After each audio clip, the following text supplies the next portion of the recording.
Hello, welcome to another episode of Ramu ism. కష్టపడి పని చేస్తే జీవితంలో పైకొస్తారు. ఎవరు చెప్పారంటే మా నాన్న నాకు చెప్పారు, మీ నాన్న కూడా మీకు చెప్పుంటారు. కానీ రామ్ గోపాల్ వర్మ గారు ఈరోజు హార్డ్ వర్క్, కష్టపడి పనిచేయడం గురించి ఏమంటున్నారో తెలుసుకుందాం.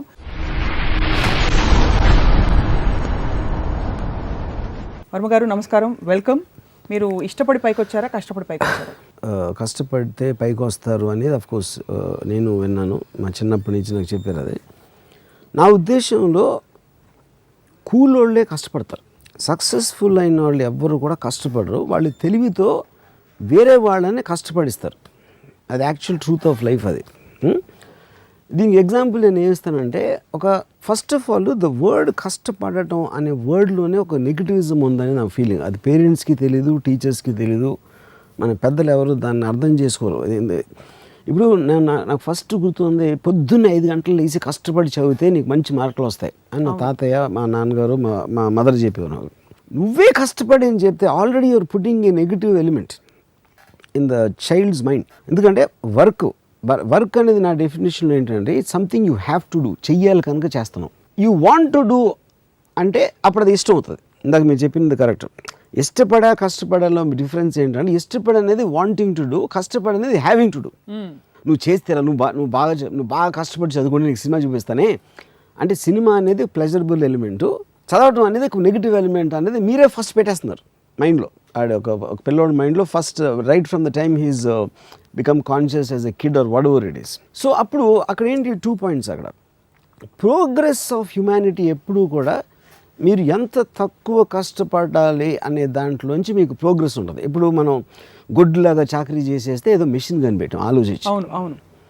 ఆ మెషిన్ కష్టపడే వాళ్ళందరినీ వాళ్ళకి ఫ్రీ చేసేసి వాళ్ళ పని అంతా అది చేసేస్తుంది.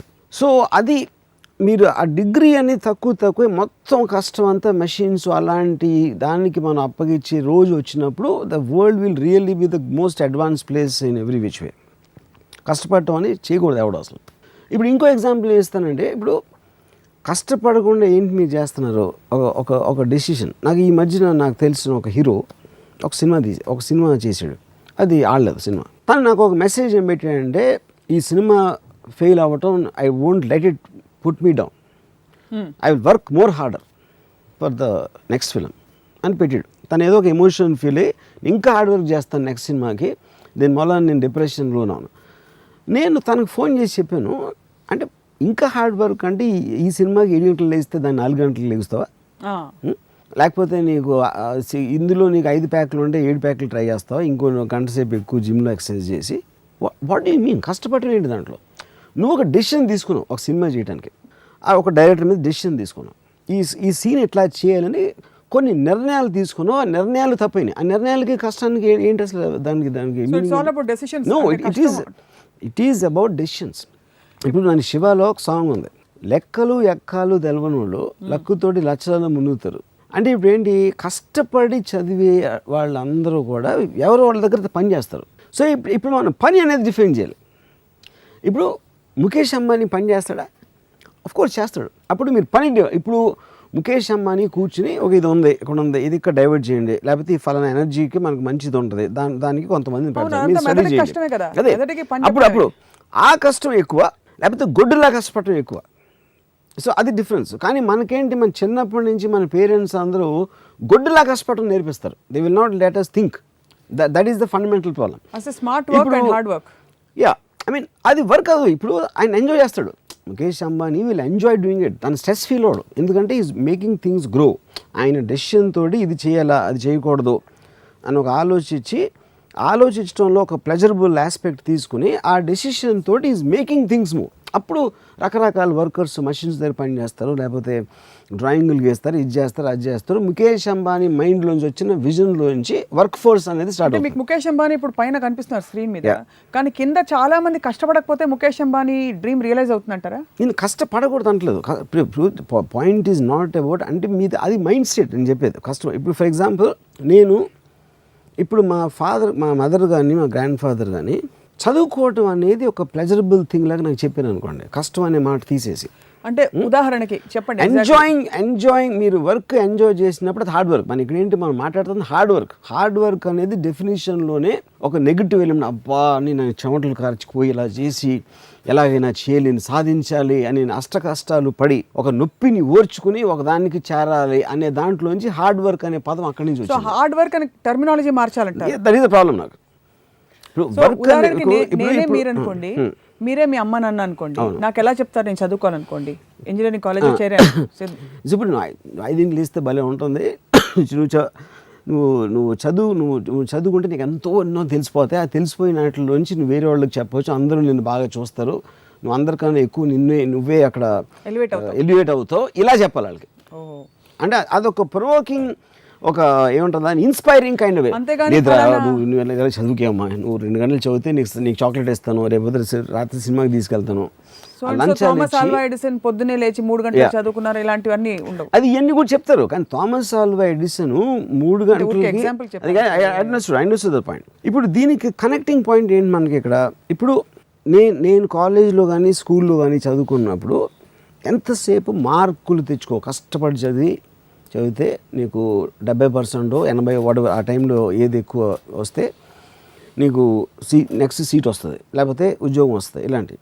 అప్పుడు ఏంటి నా మైండ్స్లో ఏంటి, నేను కష్టపడటం నాకు ఇష్టం లేదు. ఎందుకంటే ఆల్రెడీ నాకు ఒక నెగిటివ్ ఆస్పెక్ట్ వచ్చేసింది, కష్టం. నాకు పాజిటివ్ ఆస్పెక్ట్ ఏంటి, నాకు సినిమా డైవర్షన్ ఉంది, ఏదో నవల్ చదవాలి, లేకపోతే ఎక్కడో తిరగాలి, ఇలాంటి డైవర్షన్స్ ఉన్నాయి. కాబట్టి కష్టపడితే కానీ చదువుకోవడానికి ఛాన్స్. అప్పుడు నేను కాపీ కొట్టడం అలవాటు చేసుకుంటాను. కష్టాన్ని తప్పించుకోవడానికి అదొక మెథడ్ అవుతుంది. అంటే కాపీ కొట్టడం కరెక్ట్ అంటారా? కాదు, నేను అది వాళ్ళే ఇస్తున్నారంటున్నా, వాళ్ళే ఆ పరిస్థితి మీకు కల్పిస్తున్నారు. ఆ పరిస్థితి నాకు కల్పిస్తున్నారు, అలా ఆలోచించేటట్టు చేస్తున్నారు. అప్పుడు దాని బదులు ఇప్పుడు బై హార్ట్ అనేది ఎక్కడి నుంచి వచ్చింది? గబగబగా నేను కష్టపడి దాన్ని 10 సార్లు బట్టి కొట్టేసి ఎగ్జామ్ రాశాను. బట్టి కొట్టడం అంటే ఏంటి, మీకు అర్థం చేసుకోవట్లేదు దాన్ని. You are trying to memorise aspect. ఎప్పుడైతే మీరు ఇచ్చిన చదువుని అర్థం చేసుకున్నప్పుడు బట్టి కొట్టాల్సిన అవసరం లేదు. బట్టి అనేది కష్టం, అది కొట్టేసి గబుక్కుని రాసేసి ఆ రోజు ఎంతో మార్కులు వచ్చేసినాయి, నెక్స్ట్ క్లాస్కి వెళ్ళిపోయాను. దీని బదులు అసలు చదువు అనేది మార్కుల కోసం కాదు. చదువు అంటే ఎడ్యుకేషన్ అనే దాని meaning you to be educated. ఎందుకంటే నువ్వు మామూలుగా ఏమీ తెలియకుండా పుట్టి నీకు ఎంత నాలెడ్జ్ రావాలి, ఇంత ఇంటెలిజెన్స్, అనలిటికల్ పవర్ రావాలి అనేది ఉద్దేశం. కానీ మార్కులు అనేది సైడ్ ఎఫెక్ట్ అని చెప్పాలి పేరెంట్స్. అలా చెప్పకుండా పైగా నెత్తిని రుద్దుతారు 94.5. అది వాళ్ళు మార్కులు చెప్పి నువ్వు అంత కష్టపడిపోతే మార్కులు రావని కష్టానికి దాని మెజర్మెంట్ మార్కులు చెప్తారు. So that is when you are first of all you putting a pressure. Already నువ్వు చాలా కష్టపడాలి. అంటే ఇందాక నుంచి మనం మాట్లాడుతున్నది in the context of student life మాట్లాడుతున్నాం ఎక్కువగా. బికాస్ చదువు సేమ్ థింగ్ ఎక్స్టెండ్స్. ఎందుకంటే మనకి ప్రోగ్రామింగ్ అక్కడే స్టార్ట్ అవుతుంది కదా. మనకి టోటల్గా ఫస్ట్ టైము కష్టం అనే వర్డ్ మనం చిన్నప్పుడే వింటాం. చిన్నప్పుడు ఎలాగో మనకు పని చెప్పరు కాబట్టి చదువుకోవడం అనేది దాంట్లోనే కష్టం అనే వర్డ్ వస్తుంది. ఫస్ట్ టైం మన ఒపీనియన్స్ ఫామ్ అయ్యే వయసులో వచ్చేది చదువుకి రిలేటెడ్ ఉంటుంది కష్టం. మీరు పెద్ద అయిన తర్వాత మీకు పని, మీరు ఉద్యోగం, లేకపోతే మీరు చేసే మెకానిక్ పను, ఈ పను, కూలి పను, ఏదో పని, వడవర్ పని, దాంట్లోంచి సెకండ్ డిగ్రీ ఆఫ్ కష్టం. కష్టపడి పని చేయడం ఇంతవరకు అర్థమైంది. కూలి పని రెఫర్ చేస్తే ఫిజికల్ లేబర్కి, మాన్యువల్ లేబర్కి మాత్రమే వాడాలి. మిగిలిన పనులన్నిటికీ కష్టపడి పని చేయడం స్టేట్ ఆఫ్ మైండ్ అన్నాను. ఇప్పుడు సపోజ్ బ్రూస్లీ 8 గంటలు ప్రాక్టీస్ చేసేవాడు మార్షల్ ఆర్ట్స్. అది ఫిజికల్ కష్టమే కాదు, ఫిజికల్. కానీ he use to enjoy it. ఎందుకు తను ఎవరు గన్ను పెట్టట్లా, తను ఇష్టపడి తనకు ఒక అబ్సెషన్ అయింది కాబట్టి ఆ పంచింగ్ బ్యాగ్ కొట్టు, ఇది చేసో అది చేసో ఏదో చేస్తున్నాడు బ్రూస్లీ. నేను నా కెరీర్ పక్కన పెట్టండి, నేను 87లోనే ఎప్పుడు నేను 86, 87 ఆ టైంలో వీడియో లైబ్రరీ పెట్టాను. 86 నుంచి 2016 ఇప్పుడు అంటే 30 ఇయర్స్లో నేను ఒక్కరోజు హాలిడే తీసుకోలేదు. I never went for a holiday. I work every day on Sundays, holidays and everything. కానీ ఏంటి ఇది వర్క్ అంటే ఎలా డిఫైన్ చేస్తాను? Because I love to do it. నన్ను ఎవరు చేయమని అంటలా, నేను చేస్తున్నా నా ఇష్టంతో. So actually I'm on continuous holiday నా ప్రకారం. You don't miss having holiday. You don't feel the need for no, holiday. In fact నాకు ఎప్పుడైనా గబుక్కుని సడన్గా ఏదో రీజన్తో స్కెడ్యూల్ క్యాన్సిల్ అయిపోయి నేను ప్రిపేర్ అవ్వకుండా వర్క్ లేకపోతే నాకు పిచ్చిపోతుంది అసలు. అప్పుడు అది నాకు కష్టం. నాకు వర్క్ లేకపోవడం నాకు చాలా పెద్ద హార్డ్ వర్క్. నాకు అది when I'm doing work I'm almost enjoying it like A pleasure. It is like it gives me high. అప్పుడు అది కష్టపడడం అనే డెఫినేషన్ కిందకి రాదు అసలు. ఆ మొమెంటం తగ్గిపోతే ఇన్ఫాక్ట్ అది కష్టం అవుతుంది మీకు. ఏది ఆ మొమెంటం? కరెక్ట్. చేసేది కబుక్కుని నన్ను ఎవరో ఆఫీసర్ అనుకోండి, ఏదో ఒక పరిస్థితి, ఒక పర్టికులర్ సిచ్యువేషన్ వలన ఈ రోజు నాకు వర్క్ ఉండదు. ఫర్ ఎగ్జాంపుల్ వర్షం వచ్చేసింది, హెవీ రెయిన్ వచ్చేసి బయటికి వెళ్ళడానికి వీల్లేదు, కరెంట్ పోయింది, నేను సినిమా కూడా చూడలేను, సినిమా తీయలేను బయటికి వెళ్ళి. అప్పుడు సడన్గా నా మైండ్ బ్లాంక్ అయిపోయి I feel it very hard.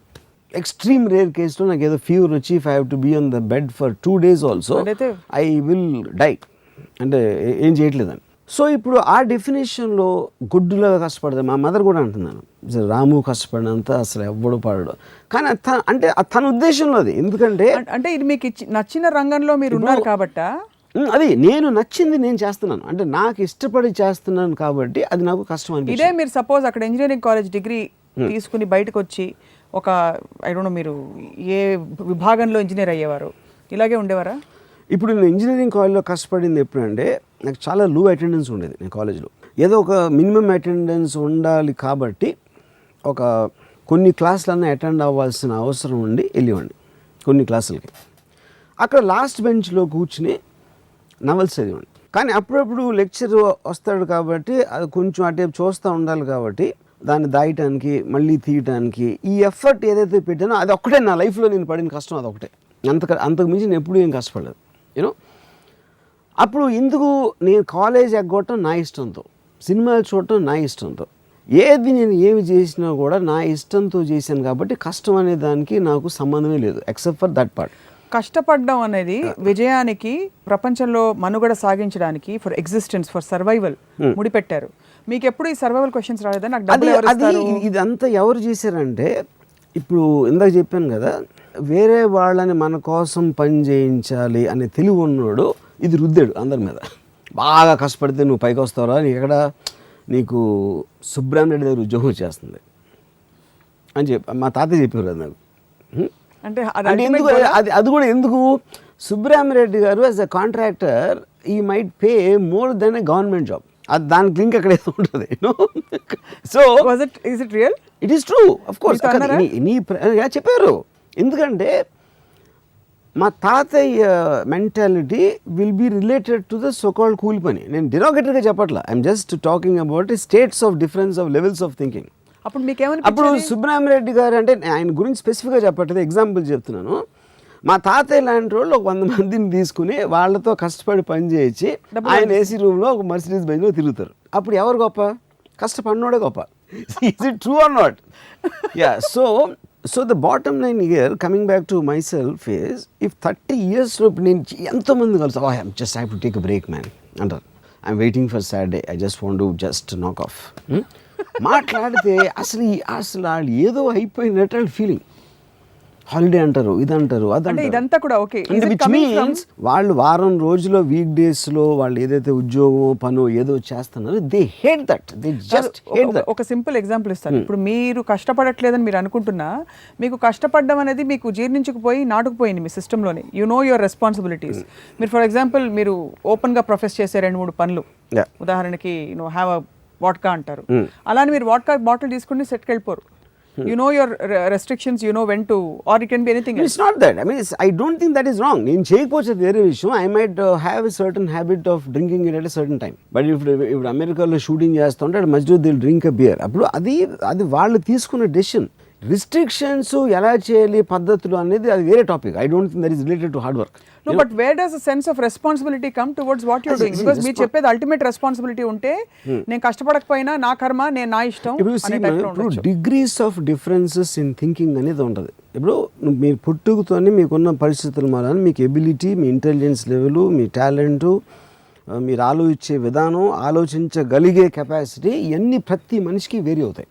ఆ వేరీ అయిన దాంట్లో ఒక విజనరీ, ఒక థింకింగ్ ఉన్న అతను చాలా తొందరగా కష్టపడితే ఏమి రాదు అని తెలుసుకుంటాడు. అప్పుడు కష్టపడటం మానేసి వేరే వాళ్ళతో కష్టపడిస్తాడు.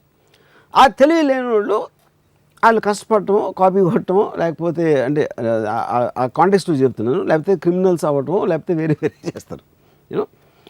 బట్ ఇవన్నీ వేరియేషన్స్. నాకు చాలా సింపుల్ బాటమ్ లైన్ ఏంటంటే, మీరు చేసే పని మీరు ప్యాషన్ తోటి, ఒక ఇష్టంతో, ఒక ప్లెజరబుల్ ఆస్పెక్ట్తో చేస్తే అసలు ఆ పని చేయకూడదు. ఆ పని చేస్తా మీరు కష్టం ఫీల్ అవుతున్నారంటే దట్ ఈస్ యువర్ హెడ్. అవకాశాలు రావు కదా. అవకాశం మైండ్ సెట్ సప్న, అది is nothing to do with అవకాశం. ఫర్ ఎగ్జాంపుల్ మీరు తీసుకున్న వాళ్ళందరూ మీలా సినిమా డైరెక్టర్. అని ఇప్పుడు దాంట్లో కూడా నేను బ్లేమ్ చేయట్లేదు. ఇప్పుడు ఐన్ ర్యాండ్ ఏమందంటే, షీ సెడ్ పిల్లోడు పుట్టగానే ఆ పుట్టి పెరుగుతున్న టైంలో ఏదేదైతే పేరెంట్స్ స్కూల్లోనో లేకపోతే చుట్టూ ఉన్న వాళ్ళకి ఇంప్రెషనబుల్ మైండ్ మీద చెప్తారు, నువ్వు చేయకూడదు అది చెయ్యాలి. ఇప్పుడు నేను ఇంజనీరింగ్ 5 సంవత్సరాలు నేను చదివా, అంటే 1 సంవత్సరం ఫెయిల్ అయ్యాను, అందుకని 5 సంవత్సరాలు అయింది, 4-5 సంవత్సరాలు అయింది. నాకు ఇప్పుడు అసలు సిమెంట్ కాంక్రీట్ మిక్చర్ ఏంటో తెలియదు నాకు. అంటే అది ఎవరో మీరు బేస్ కూలోడు కూడా తెలుస్తుంది ఎంత కంకర పెట్టాలి సిమెంట్ పెట్టాలి అని ఆ టైంలో ఉన్న బిల్డింగ్ టెక్నాలజీ నేను చెప్పేది. సో 5 ఏళ్ళు నేను ఏం చదివాను, ఏమి చదవాలి. అప్పుడు ఎందుకు వెళ్ళాను నేను ఇంజనీరింగ్, ఎందుకు చదివాను అసలు? మా ఫాదర్ వాళ్ళు చెప్పారు, నాకుగా నేను ఆలోచించుకునే దానికి దోహదం చేయటానికి. వాళ్ళు ఆ పర్టికులర్ టైంలో ఇంజనీరింగ్ మంచి జాబ్స్ జరుగుతున్నాయి, లేకపోతే ఎలక్ట్రానిక్స్ కమింగ్ థింగ్ ఇలాంటి సొసైటీలో వినేసి వాడికి ఇష్టం లేకపోయినా వాడి మీద రుద్దేసి ఆడ పిల్లోడు తెలీదు మనం చెప్పాలి వాడికి అని ఒక దాంతో చేస్తారు. వాళ్ళ ఇంటెన్షన్ కరెక్టే and it could be correct also, I'm not saying that. కానీ వాడు ఒక వయసు వచ్చే టైంకి already is completely programmed with these thinkings. అప్పుడు అది ఇష్టం లేకుండా వెళ్ళి చేరాడు. ఇప్పుడు నేను చాలా లేజీగా ఉండేవాడు కాలేజ్ టైంలో. లేజీ అంటే ఏదో బుక్స్ చదువుతాను, కాలేజ్కి వెళ్ళను, సినిమాలు చూస్తాను, అది అంటే దేర్ ఈజ్ నో పర్పస్. ఇది నేను చేసిన దానికి ఒక పర్పస్ రావాలి, ఒక ఆబ్జెక్టివ్ రీచ్ అవ్వాలి అనే గోల్ అనేది నాకు లేదు అసలు. నా టోటల్ కాలేజ్ టైంలోగానే అది నేను అయిపోయి నేను ఉద్యోగం మొదలెట్టాను. తాజ్ కృష్ణ హోటల్ కన్స్ట్రక్షన్లో నేను సైట్ ఇంజనీర్గా 800 రూపాయలు పని చేస్తున్నంత వరకు ఇదే నేను ఇందాక చెప్పిన డెఫినేషన్. I felt that. ఎప్పుడైతే నేను వీడియో లైబ్రరీ పెట్టాలని డిసైడ్ చేసుకున్నానో అది నా డెసిషన్ తోటి నేను నా లైఫ్ డిసైడ్ చేసిన అప్పటి నుంచి కొన్ని సెట్ బ్యాక్స్ జరిగినాయి, కొన్ని జరగని, but I had a continuous pleasure without exception. A set back లో కూడా అప్పుడే నేను కష్టపడి ఉంటే ఇలా ఉండేది కాదు. Absolutely I never felt because I develop that thing. If you keep on, మీరు ఒక డెసిషన్ తీసుకున్నారు, లైఫ్ మీ మీద ఇంకో డెసిషన్ తీసుకుంటారు, డెస్టినీ ఏదో అంటే మిమ్మల్ని మీరు కంట్రోల్ చేయలేని డెస్టినీ అనే డెఫినేషన్ ఇస్తాయి. యూనో అప్పుడు మీరు ఇంకో డెసిషన్ తీసుకోవాలి. అది మళ్ళీ సైకిల్ ఆఫ్ డెసిషన్స్ లో you will keep on going. Academic qualifications భారీగా ఉండే చాలా హైలీ ఎడ్యుకేటెడ్ పీపుల్ కొంతమంది చూస్తుంటాం, వాళ్ళు ఎక్కడో ఒక పాయింట్ ఆఫ్ లైఫ్లో వెనకుండిపోయి ఉంటారు, దీనికి ఇష్టపడే చదువుంటారు. So would you consider them successful or not? What is success actually? Success again is in the mind. ఇప్పుడు నా ఉద్దేశంలో సక్సెస్ ఏంటంటే, మీరు పొద్దున్న లేచినప్పటి నుంచి రాత్రి నిద్రపోయే వరకు మీరు ఏం చేయాలనుకుంటే అది చేయగలిగితే అది సక్సెస్ఫుల్. అది వేరే ఉద్దేశంలో అవ్వకపోవచ్చు. కొంతమందికి సక్సెస్ అనేది మీ దగ్గర బ్యాంకులో ఎన్ని కోట్లు ఉన్నాయి, మీకు ఆస్తులు ఎన్ని ఉన్నాయి అవ్వచ్చు, ఇంకొకటికి ఫేమ్ అవ్వచ్చు, ఇంకోటి ఏదో అవ్వచ్చు. దొంగ పొద్దునే బయలుదేరి నేను వాడు 10 దొంగతనాలు చేయాలనుకుంటే 10 చేస్తే 100% సక్సెస్ఫుల్. 100%. ఎందుకంటే వాడు తీసుకున్న డెసిషన్ అది and is willing to face the consequences. దానికి పోలీసులు పట్టుకుంటారా, ఎవరినో కొడతారా, ఏమవుతుంది అని వాడి కాన్సిక్వెన్సెస్ వాడికి తెలుసు. నేను సినిమా తీస్తున్నా, అది ఫ్లాప్ అవ్వచ్చు, హిట్ అవ్వచ్చు, కానీ డెసిషన్ నాది. సో నేను తీసుకున్న డెసిషన్కి పర్యవసనం ఏంటి అనేది నేను ఎదుర్కొనే నాకు ఫోర్ నాలెడ్జ్ ఉండి దానికి నేను ప్రిపేర్ అయ్యి ఉంటే ఇట్ ఈస్ అబ్సల్యూట్లీ ఫైన్. నిజంగా నేను తీసుకునే డెసిషన్కి ఏమిటని చెప్పి అలా మొత్తం రూట్ మ్యాప్ కనిపిస్తుంది అంటారు అందరికీ? రూట్ మ్యాప్ అవసరం లేదన్న. మీకు షార్ట్ టర్మ్ ఇప్పుడు నా decision people have the mental maturity to understand repercussions of their decision. Everybody will have maturity but in varying degrees. And ఇప్పుడు ఒక సింపుల్ ఎగ్జాంపుల్, నా కజిన్ ఒకడు ఉన్నాడు, ఆడు నాతో వచ్చే జన్మైనా నీళ్ళ బతుకుతా అన్నాడు. వచ్చే జన్మ వరకు ఎందుకు వెయిట్ చేయాలి అంటే, బికాజ్ ఇప్పుడు తను ఎక్కడో తన లాజికల్ కాన్షియస్ మైండ్ నేను చెప్పేది కరెక్టు అని ఒక ఫీలింగ్ ఉంటుంది. కానీ వాడి ప్రోగ్రామ్ మైండ్ వాళ్ళ మదర్ చెప్పింది, ఫాదర్ చెప్పింది, ఆడ ఉన్న ఫ్యామిలీ బ్యాక్గ్రౌండ్, వాడి వైఫ్, ఇలాంటివన్నీ ఉంటాయి ఎలిమెంట్స్. ఈ ఎలిమెంట్స్ అన్నీ ఉన్నప్పుడు మీరు ఎగ్జాక్ట్గా మీరు అనుకున్నది చేయడానికి కుదరదు. నీషే ఉన్నాడంటే like the camel is man, he kneels down and lets himself be well laden with burdens of emotions and responsibilities and all commitments, and then he says life is hard to bear. అమ్మా జీవితం భారం అయిపోయిందిరా, మొయిలేపోతారు. కానీ బరువులు నువ్వే పెట్టుకున్నావు సుబ్బారావు. బరువులు మనమే పెట్టుకున్నాం అంటే కొన్ని పరిస్థితుల వల్ల బరువులు వస్తాయి, అదేంటి అన్ని పడేసి పారిపోవాలా? That's the whole point. పారిపోవడం అది కాదు, అది మీరు ఫీల్ అయ్యారు. మీ బరువుని మీరు ఎంజాయ్ చేయకపోతే బరువు పెట్టుకునే హక్కు లేదు మీకు. అంటే బరువుని పెట్టుకొని కష్టపడి నేను నీకోసం అర్పించేస్తున్నాను అనేది చేసి అది అవ్వనప్పుడు ఫ్రస్ట్రేషన్ తోటి ఆ చచ్చిపోయే ముందు బెడ్లో ఎంత చెత్త బతికానరా అని ఆడు చచ్చిపోయేదానికి ఇంకా ఆడు పుట్టి అసలు బతకడం ఎందుకు? ఫస్ట్ సపోజ్ నేను ఇప్పుడు స్కూల్లో ఉన్నాను, నేను తర్వాత ఏం చేయాలన్న లైఫ్లో చచ్చినట్టు 10వ తరగతి పాస్ అవ్వాలి, Correct. హిస్టరీ సివిక్స్ చదువుకుని తీరాలి. సో మీరు అన్నారు కదా రేప్ ఈజ్ ఇన్విటబుల్ ఎంజాయ్, చాలా మంది ఎంజాయ్ చేయరు. అక్కడ వాళ్ళకి అక్కడ కష్టపడుతున్నట్టే అనిపిస్తుంది, లేకపోతే దాని రేప్లా అనిపిస్తుంది, ఇంకోలా అనిపిస్తుంది. Correct. అది ఎంజాయ్ చేయడం బెటరా, దాన్ని పక్కన పెట్టేసి today I declare my freedom I wear the consequences అనుకోవడం బెటరా? Practically I'm asking. both of them are equal నా ఒపీనియన్లో. The point is you can take a call, నన్ను చంపుతాడా, నేనే వాడిని చంపుతా, ఎవడరా నేను గన్ను తీసుకుని నేను ఇటువంటి చూడొచ్చు, లేదా అలాంటి కెపాసిటీ నాకు లేదు, ఇది ఇలా చూద్దాం నేను అనుకోవచ్చు. అలా రకరకాల మనుషులు వేరేగా రియాక్ట్ అవ్వచ్చు. And all of them are right as long as they're trying to look at it in a positive way. That is what I'm trying to say. ఇప్పుడు హార్డ్ వర్క్కి నాకు వెరీ సింపుల్ డెఫినేషన్, మీరు చేసే పని మీకు నచ్చక చెయ్యాలరా, చెయ్యక తప్పదు అనే మైండ్ స్టేట్లో చేయటానికి, దాన్ని ఎంజాయ్ చేస్తా చేయటానికి ఉన్న ప్రైమరీ డిఫరెన్స్ ఒకటి నేను మాట్లాడుతాను. సో ఒకవేళ అలాంటి స్థితికి నేను వచ్చాను అనుకోండి, నేను కానీ మా సుధాకర్ గారు కానీ ఎవరో ఒకరు, సో ఏం చేయాలి అంటే ఫర్ ఎగ్జాంపుల్ ఏదో ఒక షాప్ పెట్టుకున్నాం, కిరాణా షాపు, ఒక 4 ఏళ్ళాక బోర్ కొట్టేసింది, నేనేమిటి అసలు నాకు చిప్స్ ప్యాకెట్ అమ్ముకుంటూ నాకు బోర్ కొడుతుంది, ఏం చేయాలి? అప్పుడు షాప్ మూసుకుని వెళ్ళిపోవాలా? నెక్స్ట్ ఏం చేయాలో ఆలోచించాలా ప్రాక్టికల్గా? ఒకటి, మీరు చేస్తున్న వర్క్ నుంచి మీకు వేరే వర్క్ మీద మీకు ఇంట్రెస్ట్ కలిగినప్పుడు ఆ కంపాటివ్ లెవెల్లో మీరు తీసుకుని, ఉదాహరణకి నేను వీడియో లైబ్రరీ పెట్టిన తర్వాత I was financially well of. అప్పుడు నేను సినిమాలో డైరెక్షన్ ఛాన్స్ కోసం నా ఆబ్జెక్టివ్ ఉంది కాబట్టి దీనిని పక్కన పడేసి I went into that. అది అయిపోయిన తర్వాత I wanted to do Hindi or I want do some kind of film. So I want to meet some people. ఇలాగా కంటిన్యూస్గా నాకు రేపు ఇది కావాలి, ఎల్లుండి అది కావాలి, అవతల ఎల్లుండి ఆ వర్క్ అయిపోయిన తర్వాత నా మైండ్ ఇంకో దాని దగ్గరికి వెళ్తుంది. మీ మైండ్ యాక్టివ్గా ఉన్నప్పుడు బోర్డమ్ అనే మాట రాదు అసలు. బోర్డమ్ ఎవరికి వస్తుంది? మైండ్ స్టాగ్నెంట్ అయినప్పుడు వస్తుంది. మీరు చిప్స్ ప్యాకెట్లు అమ్ముతున్నారు, వస్తున్నారు, డబ్బులు ఇస్తున్నారు, అయిపోయింది. అది ఒక రెగ్యులర్ ఒక మెకానికల్ యాక్టివిటీ అయిపోయిన తర్వాత మీకు మీ మైండ్ యాక్టివేట్ అవ్వడానికి మీకు వేరే దాని మీద ఒక ఇంట్రెస్ట్ జనరేట్ అవ్వాలి.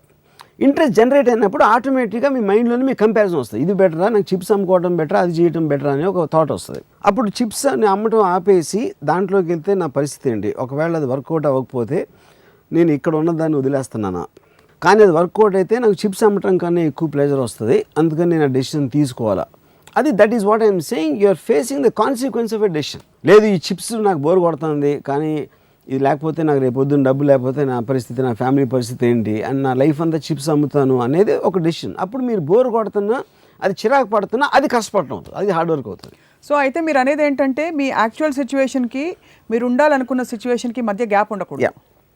If there is no gap, whatever it be, gap అంటే నాకు రోజు ఇల్లు తోడవడం ఇష్టం, ఐఎమ్ డూయింగ్ ఇట్, ఇష్టంగా చేస్తే అది పర్ఫెక్ట్. అది బికాజ్ ఇట్స్ మెంటల్ స్టేట్. అది మీరు చేసిన పని ఇల్లు తుడిచేది నేను కేర్ చేయకపోవచ్చు, కానీ మీకెందుకో మీకు ప్లెజర్ వస్తుంది అది, యూనో.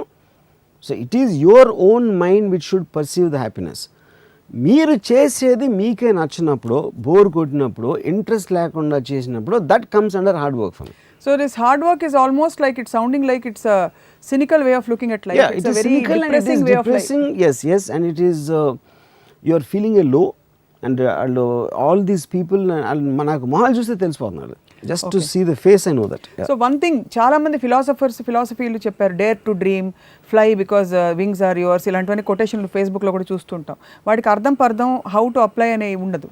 కానీ రామోయిజంలో మీరు ఎప్పుడు ప్రాక్టికల్గా you the most practical person I have seen or many have seen. కాబట్టి ఈ ఫిలాసఫీ ఏదైతే ఉందో ఏ స్టేజ్ నుంచి అప్లై చేయడం మొదలు పెట్టాలి, లేకపోతే how do you start integrating, do you start questioning first? Yeah, questioning is the only way. Like I was mentioning Ayn Rand's thing, ఎప్పుడైతే ఇఫ్ యు ఆర్, ఇప్పుడు ఫర్ ఎగ్జాంపుల్ ఇఫ్ మా grand mother God గురించి, God అంటే ఏంటి అని అడగటంలో ఒక aspect ఉంటుంది human బీయింగ్కి. ఓ దేవుణ్ణి దండం పెడితే మనకి మార్కులు వచ్చేస్తాయి అన్నమాట అని పెట్టేసింది అక్కడ. అంటే ఎవరేం చెప్తే అది వినేసి ఒక గొర్రెల మందలా ఫాలో అయిపోయేవాళ్ళు ఈ ట్రాప్లో పడతారు, ఈ కష్టపడే ట్రాప్లో. Anybody who questions will understand for himself. అప్పుడు అది అబ్జార్బ్ చేసుకుంటారు, ఏంటి అసలు ఇది చెప్పేది అది చెప్పేదని. అబ్జార్బ్ చేసుకున్న దానికి బ్లైండ్గా ఫాలో అవ్వడానికి